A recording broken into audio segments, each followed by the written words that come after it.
Okay, welcome everybody. We have three presenters today doing their capstone presentations. Raylan Caldwell is first, and she is going to be talking about mapping the Boulder County Marshall Fire. And Raylan, whenever you're ready to start, you can go ahead and start sharing your screen. And just a reminder to everybody, we have 15 minutes to present, 5 minutes for questions. If you want to speak up and ask your question, that's fine. If you type your question, Raylan, if you can read the question first before answering, that will capture it in the recording. Sure. Thanks. Share. Everyone can see my slide? Yes. Okay, great. All right then. So thanks for attending my capstone presentation today. Like Beth said, I'll be discussing my capstone project, mapping the 2021-2022 Boulder County Marshall Fire, evaluating and comparing Landsat 8, Landsat 9 satellites to map wildfire burn areas.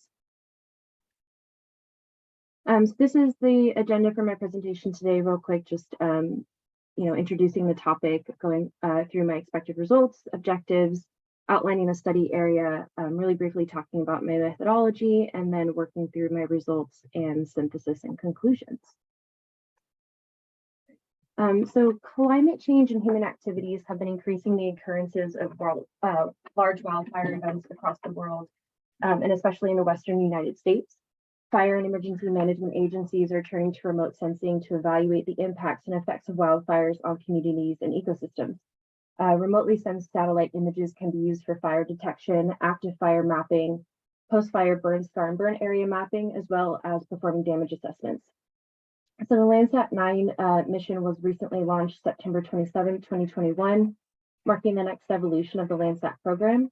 And Landsat 9's main improvement is its higher radiometric resolution from Landsat 8's 12-bit resolution to 14-bit, which allows for the sensors on Landsat 9 to differentiate between over 16,000 different shades in a given wavelength. This improvement is the catalyst for this research project, creating the opportunity to test the Landsat 9 sensor's ability to distinguish features within spectral properties. Features with similar spectral properties. So with this increased radiometric resolution, this study assumes that the accuracy of burn area mapping will increase when compared to burn areas identified with Landsat 8 derived data. And these are the objectives for this project. First, to define spectral profiles for land cover within the Marshall Fire for both Landsat 8 and Landsat 9. Second objective is to identify and compare burn scars detected in both satellites using standard indices. The third objective is to classify land cover using supervised classification for both Landsat 8 and 9.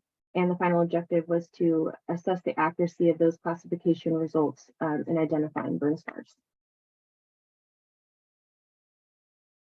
So this was my study area. The Marshall Fire ignited on December 30th, 2021 and burned over 6,000 acres in one day. The fire spread quickly thanks to wind gusts of over 115 miles per hour through the towns of Superior and Louisville and unincorporated parts of Boulder County, destroying over 1,000 structures and homes and resulting in millions of dollars of losses. This fire was extinguished naturally by heavy snowfall overnight between December 31st and January 1st, 2022. So this is my methodology, pretty standard approach for identifying land cover types and burn areas in imagery, especially with Landsat 8 derived imagery. So, define the study area, process my data, including vector and raster data, use band combinations to do band indice calculations, which I'll get into to find burn scars, create spectral profile keys, perform the classifications, then perform the accuracy assessment.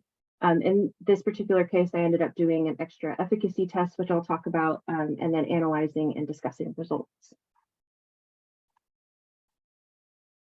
So using the near infrared band, which is band 4 on Landsat, and the shortwave infrared band, which is band 7, the normalized burn ratio was calculated. The resulting rasters created from this process were then used in the difference normalized burn ratio calculation, where the post-fire NBR rasters are subtracted from the pre-fire NBR rasters. And so the figure here displays the results of this operation using a stretch color ramp where red represents the higher severity burn areas, and those are DNBR values that are closer to 1. And the yellow to green portion of the color ramp represent unburned areas or areas with regrowth, and those have DNBR values closer to -1. So you can see here that the satellites picked up these really severely burned areas in Landsat 8 pretty well, and then in the Landsat 9 they just have a deeper sort of red color, and they pick up more burn areas over here that the Landsat 8 satellite didn't really pick up over here. So the next step was to create training samples for the classification. So each image was used to create land cover polygons over pixels of each of the 7 class types, which are listed there. I'll note that the vegetation class includes tree and shrub features, while the grassland class includes only grass features in the imagery. And this distinction was made to capture the woody features and the herbaceous features separately.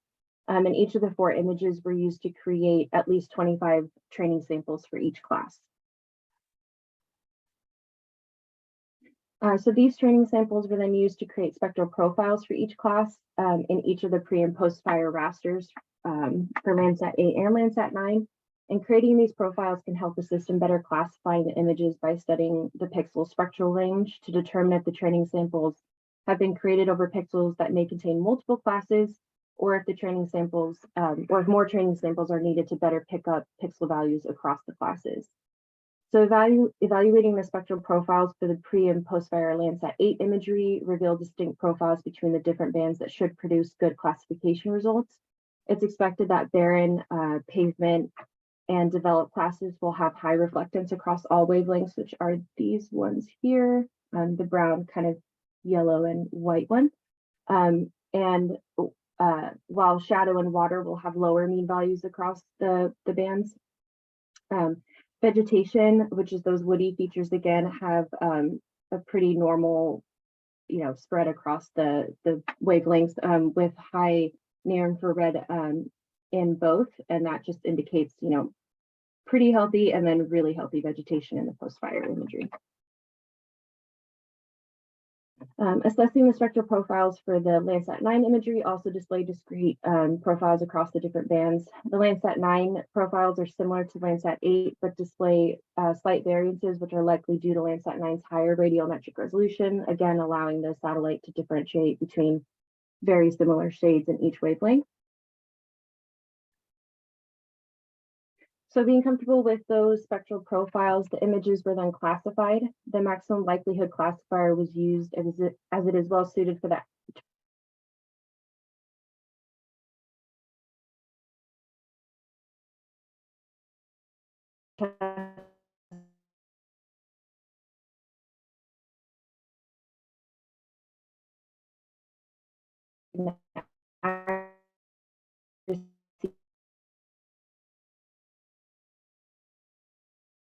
The pixel value should be in that class, so it assigns it. And looking at these classified images, we can first compare them going left to right. So comparing both the pre-fire images together, we can see that the Landsat 8 misclassified some developed stuff here and along here and picked up a lot of shadow features. The pre-fire imagery for Landsat 9 didn't do so much. It picked up more of the grass features, which is more accurate out here, and has better defined developed areas where the towns are over here. Looking at the post-fire imagery, we can see that a lot of the shadow areas that were picked up in the pre-fire imagery aren't here anymore. There's more grassland area and more healthy vegetation in imagery, which I'll discuss later. And then in the Landsat 9, we can see that it picked up a lot more shadow, misclassified some developed areas, but we can see that there's a difference between the two. And that the Landsat 9 post-fire, we can see that there's no vegetation picked up here, which is included inside the burn area. So that did a little bit better job. So the burn area here, the next step was to calculate the burn area of the fire perimeter using a raster calculator. The post-fire rasters the post-fire classified rasters were subtracted from the pre-fire rasters to create a new raster image of the difference between the two, and this was done for both Landsat 8 and Landsat 9. So to create the binary image that you see here, the interim difference rasters were reclassified to reassign pixels with a value of -1, which correlated to burn areas to 1, and all other pixels were reassigned to 0. So here that just means that all of the burned pixels are these red areas with a reclassified value of 1, and all of the green are those values of 0. And we can see a big difference between the Landsat 8 and Landsat 9, where the Landsat 9 definitely picked up more of the actual burned area in the imagery as compared to Landsat 8 that didn't really right here. And that's just due to the classification process. And we can see here at the bottom too that the burn area totals in acres are very different. So again, Landsat 9 picked up more of the burned pixels, and Landsat 8 was kind of an even spread across both. So to compare how accurately this process classified the different land cover classes, an accuracy assessment was performed on each of the pre and post fire images that resulted in 4 error matrix tables. Random points were created and overlaid on each of the images, with each point being ground truth to the class code of the land cover displayed in that image. So these error matrices were calculated, and this process calculates the user's accuracy and the producer's accuracy for each class, as well as an overall accuracy. And these rates range from 0 to 1, in which 1 represents 100% accuracy.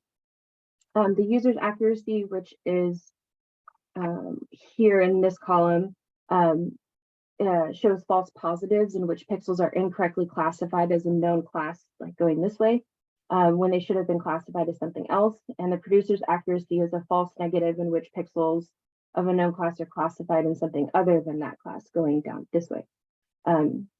So looking at the Landsat 8 matrices, we can see that of the points in the pre-fire, only 68% of them were classified correctly into their right classes. And then we lose a percentage of accuracy in the post-fire. In each classification, the water features were 100% accurately classified. And across the remaining classes, the process performed as expected. Individual pixels in Landsat imagery can often contain multiple land cover classes, muddying the spectral characteristics of each pixel. So we can see here that developed was classified as vegetation, grassland, pavement, and that's probably due to trees and stuff in the landscape around houses and businesses and near pavement being picked up in the same training sample. Looking at the Landsat 9. 73% accuracy, so that's a bump up from Landsat 8 overall, and then we gain a percent accuracy in the post-fire imagery. In each classification, the shadow features were 100% accurately classified, while water features were incorrectly classified twice in the post-fire imagery, once as barren features and then as shadow. And the barren and vegetation classes accuracy were high in the pre-fire classification, here, and then both increased to 100% accuracy in the post-fire. This classification process successfully classified burn and non-burn areas within the Marshall Fire perimeter. So while the results of this classification were not reliably accurate due to their low overall accuracies, the workflow presented is replicable and can be adjusted to produce better results. So overall, the accuracy assessment shows that the Landsat 9 imagery produced 5% more accurate results than the Landsat 8. These results are modest as greater gains were expected. The Landsat 9 pre-fire imagery more accurately classified barren, vegetation, and shadow features, and in the post-fire imagery, the Landsat 9 greatly increased in the accuracy of classification of the developed barren, vegetation, and grassland classes. And using these classified images to create a burn area raster of the Marshall Fire resulted in accurately identifying just over 4,000 acres of burned area within the known fire perimeter. So some limitations affecting this analysis include the inability to visit the area of interest to truly ground truth the image classification points. It had limited access to the e-cognition software that I was planning to use to develop spectral interpretation keys. And the big one being snow and post-fire imagery and as well as regrowth detected in snow-free imagery once I could find it, which I'll get into in a minute. So the burn scar detection and burn area mapping is usually completed during a fire and immediately following containment to ensure accurate perimeters are drawn and used as reference. The Marshall Fire was extinguished overnight due to 8 inches of snowfall, so I was unable to find snow-free imagery immediately following the fire's containment. This snow-free imagery was not available until April, which was 3 months after the fire was contained. And snowmelt due to above average spring temperatures fueled by vegetation growth, obscuring the burn scar and introducing land cover classes into the burn area that could have affected the classification process and explain the modest improvements in accuracy gains. So to address that limitation, an efficacy test of this image classification process was conducted. As this study was designed with a replicable workflow, the same steps were applied to a study area in California. So the Thunder Fire burned just south of Bakersfield in Kern County between June 22nd and June 27th, burning close to 2,500 acres. This study area contains land cover classes found in the Marshall Fire, but does not include water, shadow, or developed features. So the image classification process replicated for the efficacy test successfully classified the land cover features in the Thunder Fire study area. The classification resulted in the following burn area calculations. So in Landsat 8, we have about 2,200 acres.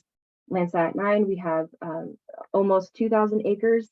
Landsat 9 you'll see is more accurate. It didn't confuse as many classes as Landsat 8 did.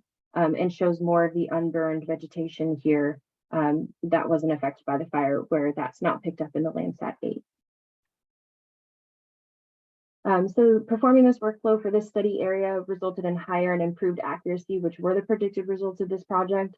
The Landsat 9 pre-fire classified imagery marked a 25% overall increase in accuracy, so from 61% to 86%.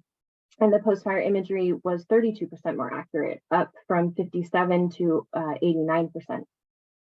So while this increase in overall accuracy was expected, the increase seen in classifying the Thunder Fire burn area could be attributed to a decrease in the number of classes.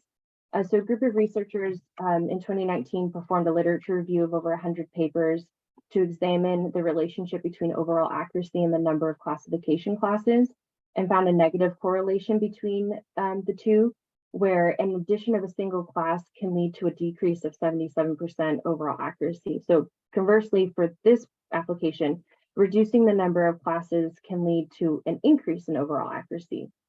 In their review, the researchers found that in 64 of their studies, the highest accuracy of 98% was achieved with only 4 classes, while a classification with 29 classes had an overall accuracy of 42%. So as the number and severity of wildfires increase across the United States, our fire and emergency response agencies will need reliable and accurate data products to assist in their responding to and managing these disaster events. Remote sensing technologies have been adopted for use in fire mapping, including burn scar detection utilizing burn indices, and burn area mapping utilizing image classification schemes to detect changes in an environment where a fire has occurred. These developments made to Landsat missions mark an important evolution in remote sensing technology. The ability to distinguish over 16,000 shades in a single wavelength will only increase our capacity to more accurately detect and map wildfires and their effects, as demonstrated in this presentation. The results of the Marshall Fire image classification were reinforced by performing an additional classification of the Thunder Fire burn area, which resulted in gains between 25 and 32%. By using remotely sensed images from the Landsat 9 satellite, GIS and remote sensing professionals can provide more accurate and reliable products to wildfire preparation, response, and mitigation agencies. So thank you for sitting through that, and I'll take any questions now. Great job, Raylan. It looks like Fritz already has a question there in the chat. Okay. Nice presentation. This is a comment. As you pointed out, there were shadows that appeared in your images that may have negatively impacted your accuracy assessment results. Yesterday's 596B presentation by Austin developed a methodology to address and potentially remove shadows.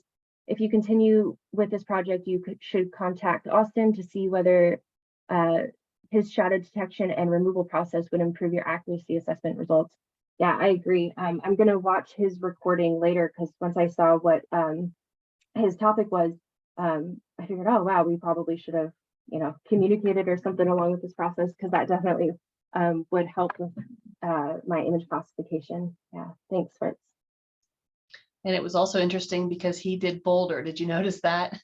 Oh, no, I didn't. Yeah, his study area was Boulder, so I thought that was a interesting wow. coincidence. Yeah, I'll have to see if it's the same area. Yeah.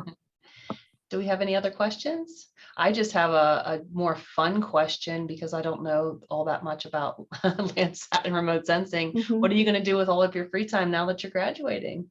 Oh, man. I got promoted at work, so I'm the GIS admin for my city. So I'm just gonna dive real deep into that. But my boyfriend and I are actually gonna be spending 2 weeks in Rome at the end of September. So that's what I'm looking forward to. That Yeah. sounds great. Yeah. Thank you. Yeah. Thanks, Catherine. Yeah. Oh, Jim has a question. You found that Landsat 9 was 5% more accurate, but burned acres increased from 2,500 acres to 4,000. Can you discuss why there was such an increase? Let's see. Oh, that's going away.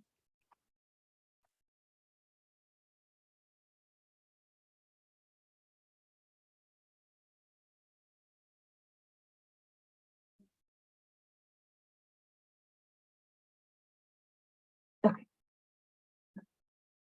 Increased from did I read the question? Did I read Jim's question out loud already? I can't remember. Yeah, you did. Okay, sorry. So I think what happened here with the classification is that so when I reclassified the images from taking their land cover classes and creating the burned and not burned area, reclassifying those, it got rid of a lot of the let's see here, the vegetation areas that were picked up here, that were like not burned areas in both of the images. And so the way that I did the reclassification was that anything that was barren features or shadow features in the imagery, because they were so close in their spectral profile, those got classified as the ones, and everything else was to 0. So if there was a pickup of burn shadow areas in the Landsat 9 imagery that weren't present in the Landsat 8, those got classified as burned areas for Landsat 9. So when we look here, we can see that those burn areas, maybe I should have put these together on the same slide, that were in these kind of areas, got picked up as burned, and they were not picked up in the Landsat 8 because there weren't as many shadow features here. And I think that's why the increase is so large. Hope that answers your question. Okay, very good. And maybe put your email address in the chat, and then in case anybody else does have any additional questions. And we will move on. You can go ahead and stop sharing, Raylin. And Katie Trickey is next, and she's going to talk about web application design for the Maine Cooperative Snow Survey. So Katie, whenever you're ready. Okay, are you able to see my screen? Yes. All right, wonderful. Hi, everyone. My name is Catherine Triggy, and today I'll be discussing my web application design for the Maine Cooperative Snow Survey.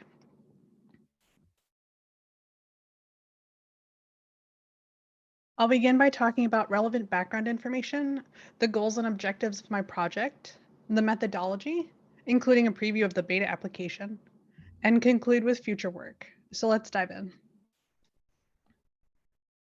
The Maine Cooperative Snow Survey collects data about snowpack depth, density, and water content from late winter and early spring, when the danger of flooding in Maine's rivers and streams is greatest. The first maps for this snow survey were created about 20 years ago, And they were not designed for the web because at that time, the technology to create these kind of applications did not exist. Today, this effort is coordinated between 16 different organizations who participate in data collection, and then data analysis is done by the US Geological Survey and Maine Geological Survey. These results are then displayed in static maps and used by other organizations to make informed decisions for emergency management purposes. For example, the National Weather Service uses these maps for decision making when preparing flood potential statements and running flood forecast models. The current workflow produces static maps of the data that is collected by the 16 different organizations within a 3-day time period. It is crucial for delivering timely and accurate data because snowpack can change sometimes on a daily or even hourly basis. This process begins with cooperative data collection and then goes through the steps of quality assurance and quality control check. Next, all data is sent to the Maine Geological Survey, or MGS. And finally, MGS combines this data into the published static maps. The primary purpose of the snow survey and its maps are for flood forecasting, which is the reason why they are published so quickly, because the longer it takes to publish the data after it has been collected, then the more out of date these static maps become.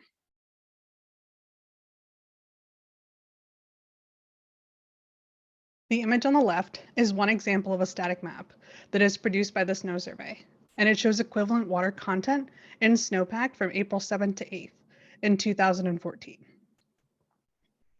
This data is also used to provide a map comparison feature shown on the right, which compares 2 different survey dates and years of water content data.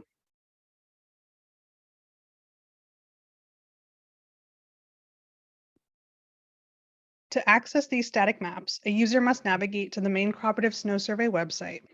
You then have to select the desired survey year, survey date, and the map or file.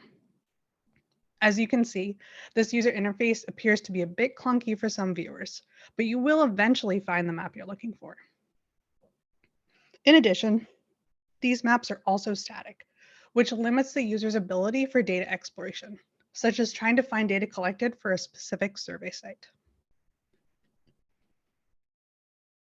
In the current user interface, this task may not be possible for a public user who is not familiar with this website. So, can anything be done to improve the display of the snow survey data?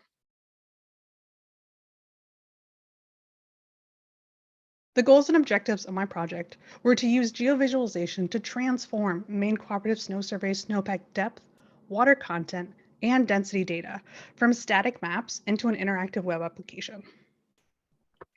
The resulting beta application enhances user exploration of the data by having a more engaging user interface, which could prompt questions that have yet to be asked. Additionally, the application enhances the usability of the snow survey data by incorporating user-centered design methods into the GIS design process. It has taken a couple years worth of previously collected data and made it more accessible through an interactive format.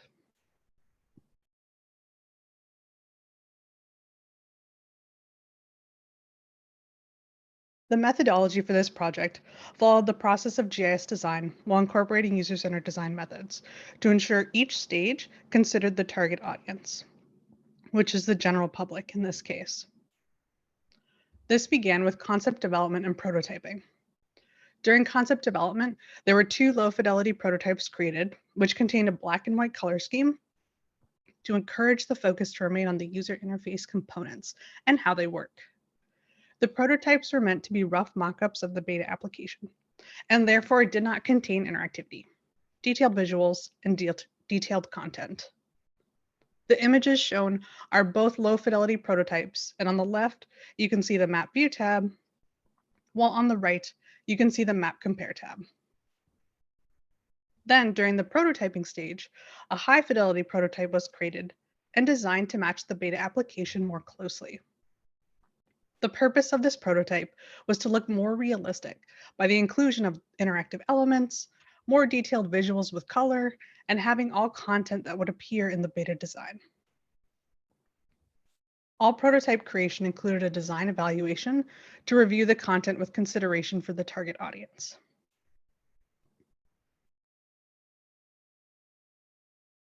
The final stage was implementation.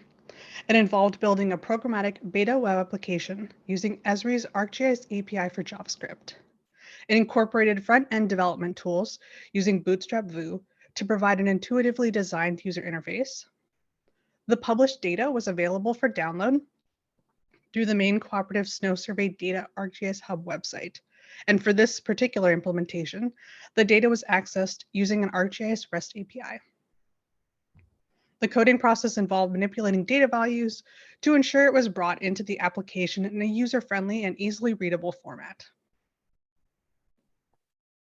The ArcGIS API for JavaScript was selected because the main geological survey already uses Esri products.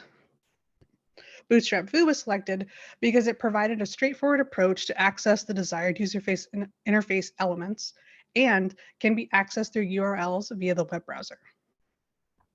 With browser-based access, it was seen as an easier approach for incorporating version updates in the future if necessary. At this time, I do not have a live demo to show you, but what I have so far is a preview of the beta application, showing data of snowpack depth collected on April 14th in 2020. This image shows the tooltip for the legend icon, and these tooltips were included to provide more application accessibility by showing explanatory text when a user hovers their mouse cursor over an icon. There is also a drop-down menu shown that enables the user to select a survey site. These drop-down menus are used for selecting a specific survey date, survey year, and snowpack data type, and can be accessed by clicking the arrow icons shown under the parts of the text in the upper left corner of the Map tab interface.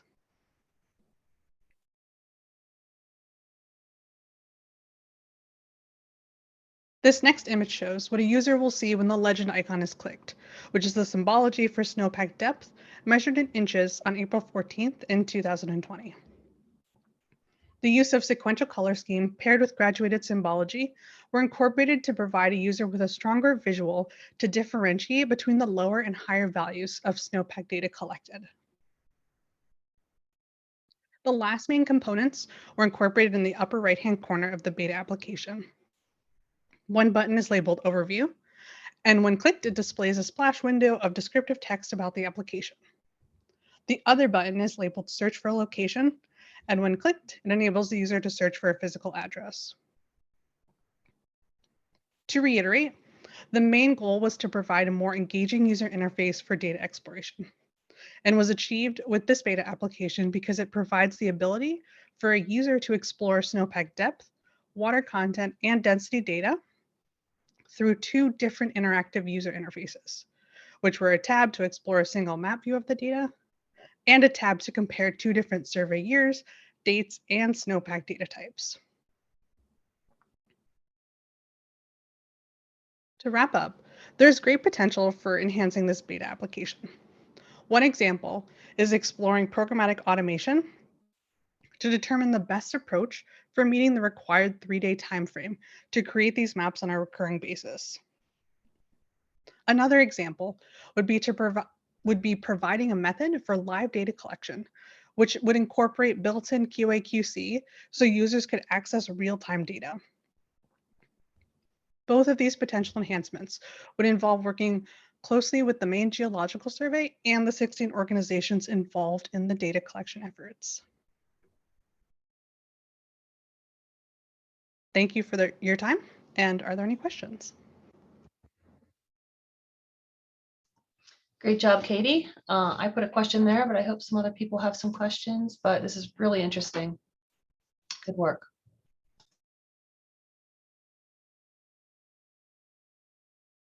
Let me look. Okay, how does the cooperative share this kind of tool to the public? I'm guessing it's similar to efforts by organizations like Penn State Agricultural Extension. Will you make this available for other states' organizations? That is a great question, and hopefully part of the future work is working with them to see if we can get it up on their site, because they do have a website dedicated for this information. And I think it would be very cool if it could get out there. You know, it's a great thing to consider, and, you know, how other states can leverage this type of information.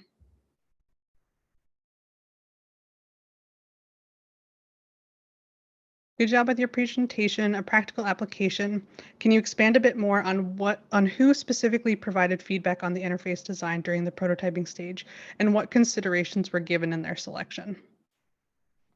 Yeah, so the prototyping stage, it was mainly me, because when I was communicating with the Maine Geological Survey, they did not have the time. Their staff did not have the time to work further on this, even though they were interested in the effort and the application being created. I also did talk with a few colleagues of mine at work, because they actually are part of the data collection efforts, and they go out into the field to collect the data. And so part of that was talking to them about kind of what information they would like to see, what are the limitations that they have in the current interface, you know, what frustrates them, I guess, and what would they like to get to faster.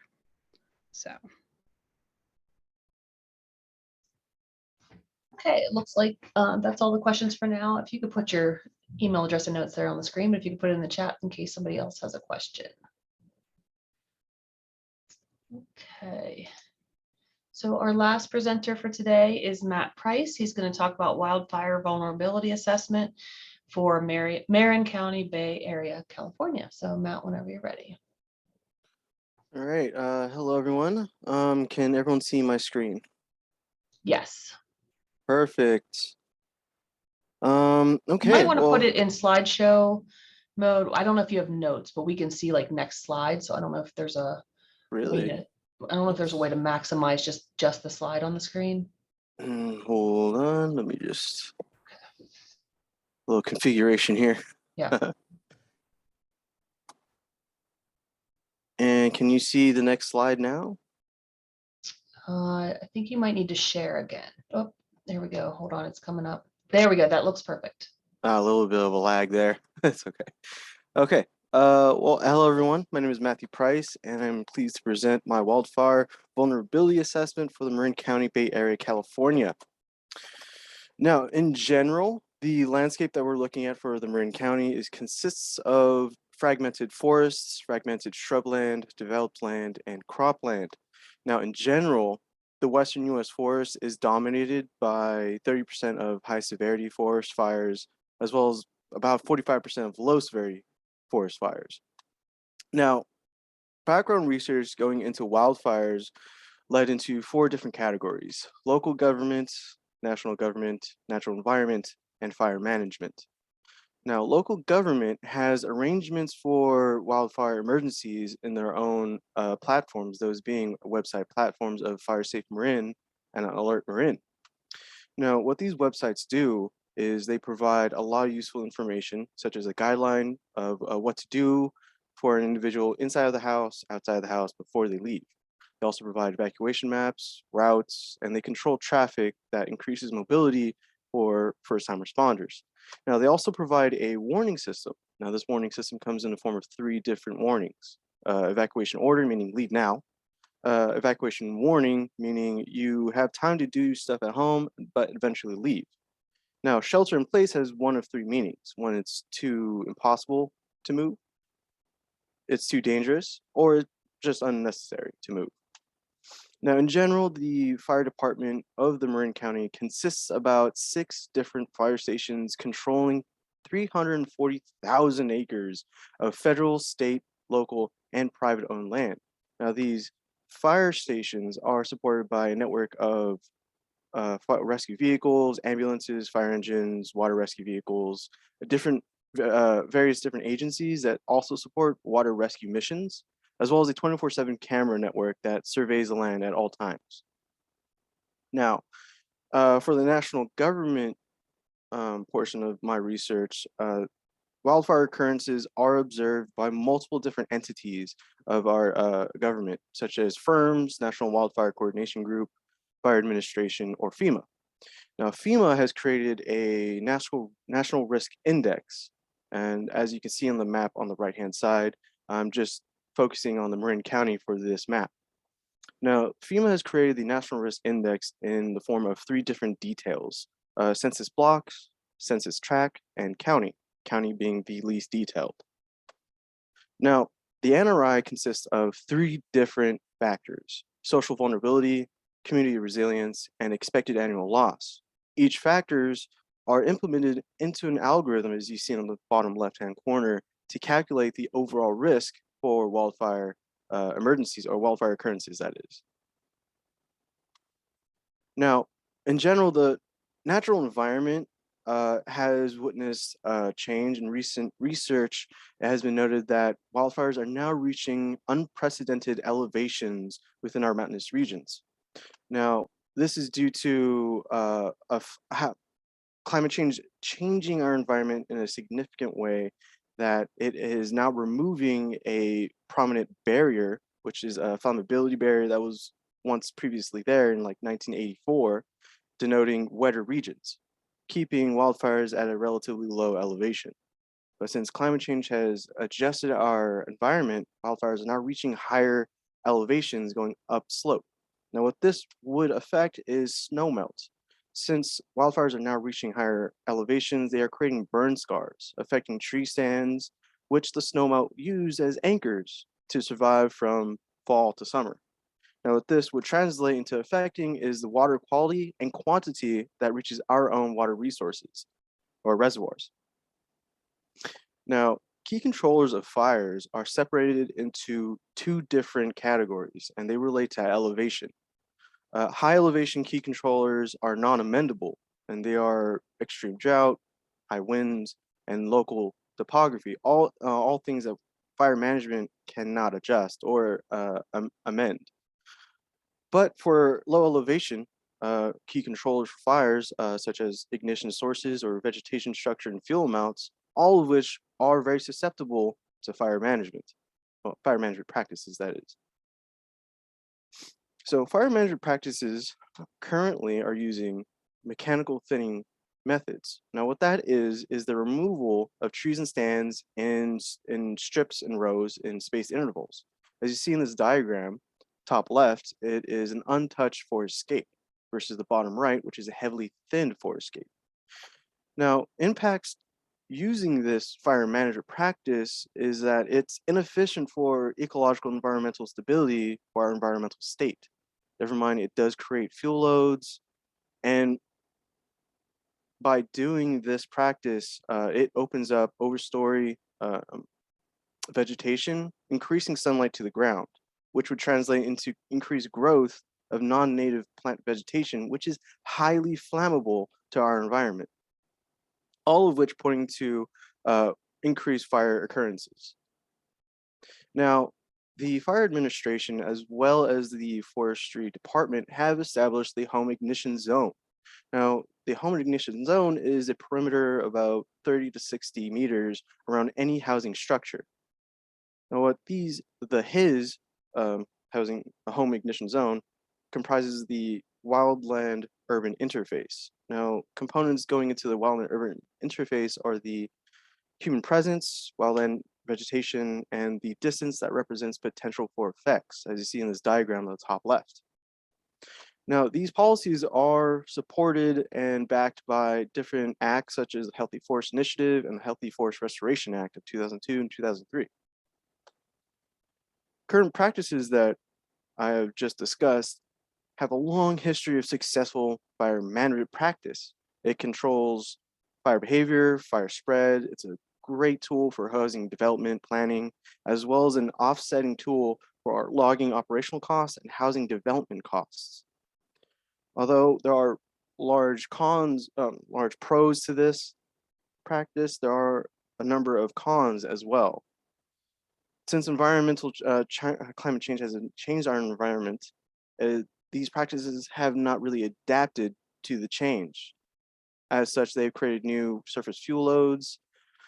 The housing growth rate has actually contributed a major factor to the wildfire occurrence and costs, which would translate into greater risks to lives. It supports non-native plant species, as well as limiting beneficial fire management practices in an impossible way. So what this all points out is that the policies that govern our fire management practices do not recognize the cultural and environmental and economic dimensions of wildfire to the Marin County. Now, beneficial practices involve prescribed burning methods. Now, prescribed burning methods are not radical at all. They have been used for centuries by Native Americans. And in their case, it is called the slash and burn technique. Now, this technique has been used to stimulate vegetation growth, such as native plant species, which are inherently resistant to fire. Now, conducting this method would maintain biodiversity of woodlands and open grasslands and control natural heterogeneity of plant species, which would retard fire spread and behavior. Now, this beneficial practice would be a great way of controlling fuel load concentrations, fire behavior, and pave a great road to ecological restoration in our environment. Limitations to this practice, though, are managers are susceptible to status quo, which means that they're reluctant to use these beneficial practices over the established fire suppression practices they already have. Now, so other societal factors that limit this are funding, conflict of objectives, and priority of resource values. Other regulations that limit this practice are the Clean Air Act, Endangered Species Act. Never mind that the wildland-urban interface makes the usage of prescribed burning an impossibility to use in the middle of urban areas. Now, my research goes into 3 different categories. 1, which environmental factor contributes and is associated the most with wildfire occurrences? 2, how well does the NRI predict historical fire occurrence, and are these spatial patterns related to question 1? For question 3, how is risk and response coordination enhanced by question 1 and 2? Now, my research is very involved. I included a lot of different data sets that involved environmental variables such as drought, soil moisture, precipitation, temperature, wind, land cover, including the historical boundaries from 1920s to now. Now, my overall analysis is very involved. Most of it is entailed to tailor each data set to the environmental stress factors that represent wildfire occurrences. Now, just to save time, I'm going to skip to the important parts. For question 1, which environmental factor is associated and contributes the most to wildfire occurrence? To solve this, I conducted a linear regression analysis over each of the environmental variables inputted. As you can see in here in the overview, I used the thermal anomaly point layers that I collected from firms and concatenated all of the environmental data into one shapefile. And as this shapefile is created, I then implemented that file into a linear regression analysis via a program called GeoDA. Now, this linear regression analysis result pointed out that there's an R-squared value of about 13% of all of these environmental variables accounting for the variance of wildfire occurrences. Now, this is inherently very low considering how many environmental variables I have inputted. Further analysis into each of the variables shows that there's only 2 of these environmental layers that showed a positive relationship towards wildfire occurrences. Now, those being soil moisture and land cover vegetation structure. The rest had a negative relationship. Uncertainties that led into this result would have been lack of finer attribute data from the drought data set or poor resolution from the temperature and precipitation raster data set. But I would honestly believe that there are major gaps into the inputs themselves that I use in this linear regression analysis, such as fuel load data sets, humidity, ignition sources, or the interactions between the environmental variables themselves, all of which are incredibly hard to find or collect, that is. Now for question 2, how well does the NRI predict historical fires, and are these spatial patterns related to question 1? As you can see here in the comparison review of the NRI versus historical fires, you can see that there is a spatial pattern of all of these historical fires clustering towards the coastal regions of the southern part of Marin County. Now, as you can see in this orange polygon right here, this is the 2020 recent fires within the Marin County.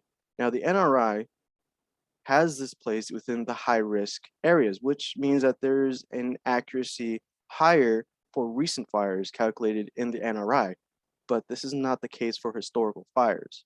As you see, the clustered fires along the coast are all placed within the lower probability for wildfire occurrences, meaning that there is more accuracy in recent fires than the historical fires.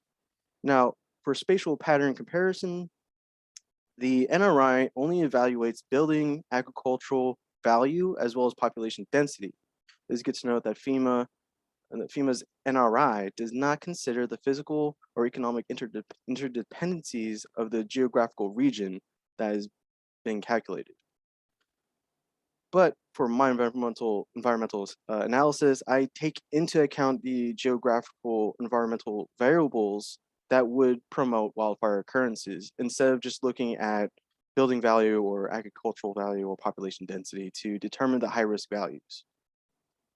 Now, the environmental analysis themselves, I had to conduct or actually tailor each data set into representing the environmental stress factors that go into wildfire occurrences. Like you see in this overview, all of these data sets are put into a raster calculator, which has calculated the high risk areas between amendable versus non-amendable in a raster data set.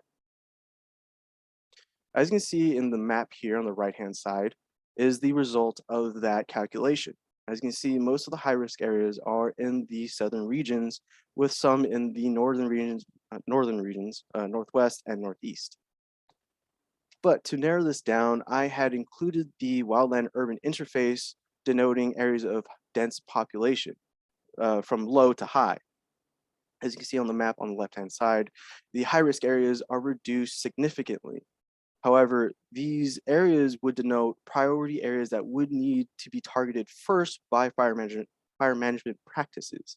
Luckily, these areas of high risk for wildfire occurrences are of amendable status versus the non-amendable, which you can see here is located in the mountainous region of the inland part of Marin County. Now, in comparison review of historical fires and my results, you can see that there is some overlap of the historical fires as well as recent fires of 2020. As you can see, there are fires matching my environmental analysis from 1920s to 1940s as well as 2020.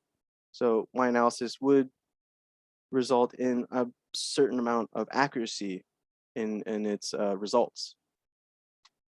For research question 3, how can risk and response coordination be enhanced by question 1 and 2? Well, since the high risk areas that you just saw in my maps, these areas can be conducted with fire management practices, beneficial practices, in combination with drone and AI machine learning technology.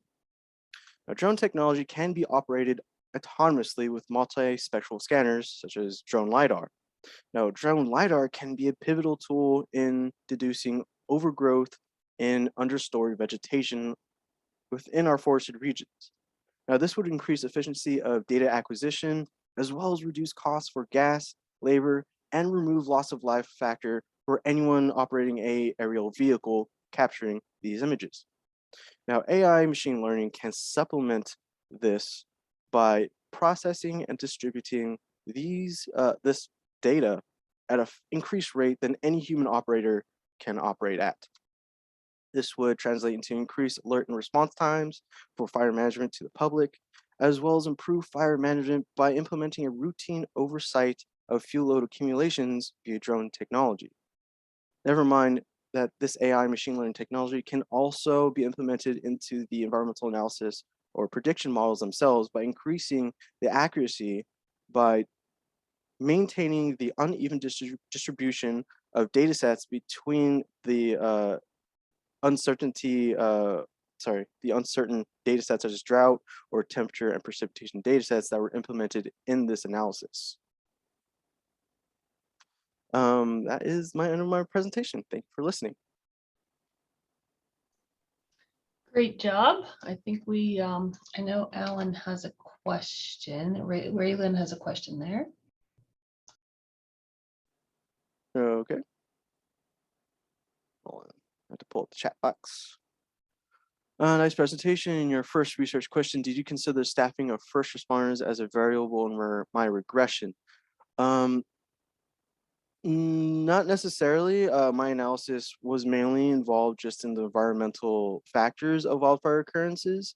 I wanted to include, well, the public aspect as well as the first responding aspect, but it was a bit too much to go over in this project. Actually, there was a lot of other stuff that I did involve in this project because I didn't have enough time. Let me read you Alan's question before Fritz's, because he typed it in a private message by accidentally, I think.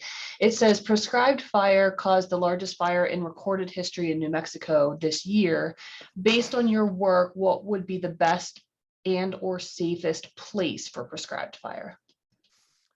Safest places for prescribed fires is actually a kind of a trickier question because our environment is a drier environment than unprecedented history. So I would say safer areas is kind of relative. The areas that would be most beneficial for these practices would be the high-risk areas I denoted in my calculations for wildland urban interfaces, as well as environmental analysis. These areas would be needed to be targeted first to have a safer environment, or to have regular, safer prescribed burnings, that is. If routine practices of prescribed burnings were implemented on a regular basis, the environmental risk of it would be safer.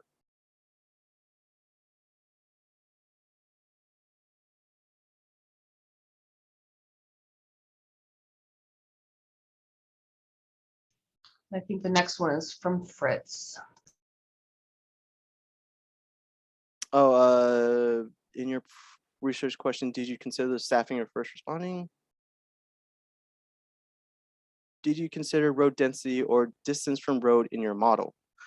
No, actually, I did not. I wanted to. There is actually a website design for this project that I had created in the GIS and cloud server class, which I did implement, but it was actually a large project, and considering how much it went into this original project of environmental analysis in itself, again, I did not have enough time to actually implement that into my model.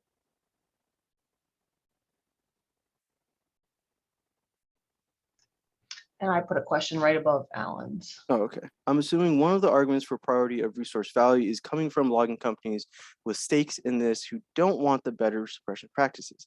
Yes, that is true. Logging industry, again, uses mechanical thinning to offset operational costs. Now, this practice is actually negatively impacting our environment, but in a economical respect, it is actually beneficial for them to use that practice. Having said that, there is status quo biases on these practices, both regulations as well as different conflicts of objectives, funding. Multiple factors go into priority of resource values for different industries. There's a lot of overlap, and that's why there's a lot of infighting from that, which limits the usage of beneficial practices. Great. Couple questions. Oh, hey Matt, I love Sonoma County. Really cool to see a project like this in our area. Are you planning to share your assessment with local agencies? Also curious how easily your methods can be applied to another region. It was easy to find all the data you need. To answer your last question first, no, all these data sets I had collected were actually harder to find than I originally had thought, but they are free to the public to collect. I had to use multiple different sources from Prism, Golden Gate Conservancy, ArcGIS Online, which provided land cover from local sources, all of it coming from different locations. But again, harder to find since it's buried amongst a lot of other data sets. As for sharing my assessment with local agencies, I would love to. Actually, I was planning to present this at a symposium, but I'm actually in a different state, so I wasn't able to. I would love to present this to my Marin County local agencies, especially the fire department, but this would actually help out in the sense of wildfire occurrences, since I'm actually a native of that county. Actually, cool story, I've actually driven through wildfires twice in my lifetime. Not a great experience. But all of which would motivate me to present this again to the local agencies.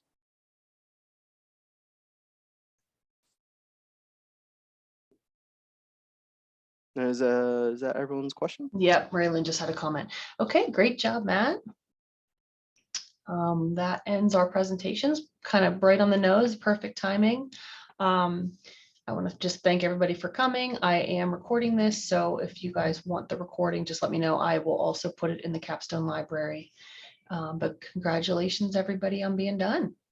Thank you so much. I am stoked. Yeah, and thanks to advisors too. Great job. Great job, all. Well, you. yep, have a great day. You too. Have a good one. Thanks, bye.